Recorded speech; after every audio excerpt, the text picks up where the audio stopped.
ముఖ్యమంత్రి జగన్మోహన్ రెడ్డి ప్రజా సంకల్ప యాత్ర చేపట్టి నేటికి 6 సంవత్సరాలు పూర్తి చేసుకున్న సందర్భంగా ప్రొద్దుటూరు మున్సిపల్ కార్యాలయంలోని దివంగత నేత వైఎస్ రాజశేఖర రెడ్డి విగ్రహానికి ఎమ్మెల్యే రాచమల్లు శివప్రసాద్ రెడ్డి పూలమాల వేసి అనంతరం కేక్ కట్ చేశారు. ఈ సందర్భంగా పాత్రికేయుల సమావేశంలో ఆయన మాట్లాడుతూ ప్రజా సంకల్ప యాత్ర ఆద్యంతం ప్రజా సమస్యలపై వాటి పరిష్కార దిశగా 16 నెలలు ప్రజల మధ్యనే జగన్మోహన్ రెడ్డి గడిపారన్నారు.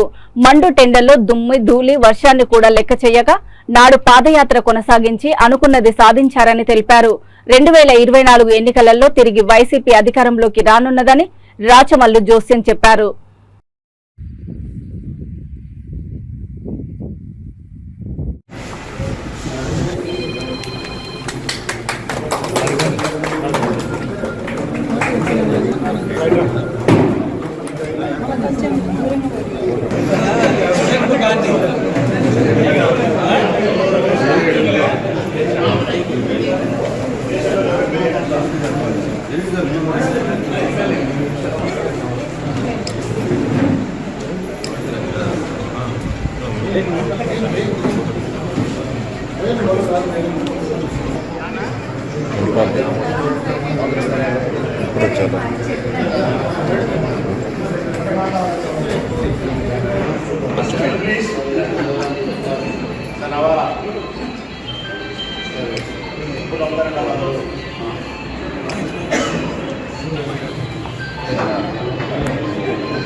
వైఎస్ఆర్ కాంగ్రెస్ పార్టీ కార్యకర్తలకు, నాయకులకు, వైఎస్ఆర్ కుటుంబాన్ని అమితంగా ప్రేమించే శ్రేయోభిలాషులకు, రాష్ట్ర ప్రజలకు, ముఖ్యంగా ప్రొద్దుటూరు నియోజకవర్గ ప్రజలకు నా హృదయపూర్వక శుభాకాంక్షలను, నమస్కారాలను తెలియజేస్తా ఉన్నా. మన ప్రియతమ ముఖ్యమంత్రి గౌరవనీయులు వైఎస్ జగన్మోహన్ రెడ్డి గారు ప్రజా సంకల్ప యాత్ర పూర్తి చేసి నేటికి సరిగ్గా ఈ దినానికి 6 సంవత్సరాలు పూర్తయింది.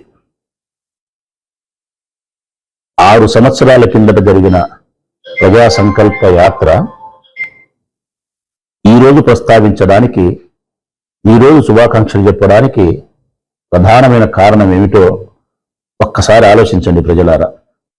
పాదయాత్రలనేటి మైలురాయిని దాటుకునే దానికోసం ఉండకూడదు, తప్పది. గిన్నిస్ బుక్ రికార్డుల్లో ఎక్కడాని కోసం చేయకూడదు. నేను ఇన్ని వేల కిలోమీటర్లు నడిచినానని చెప్పి చరిత్రలో మిగిలిపోయే దానికోసం పాదయాత్రలు చేస్తా ఉన్నారు ఈ నాయకులు. కానీ జగన్మోహన్ రెడ్డి గారు చేసిన పాదయాత్ర మైలురాయిని దాటడానికి కాదు.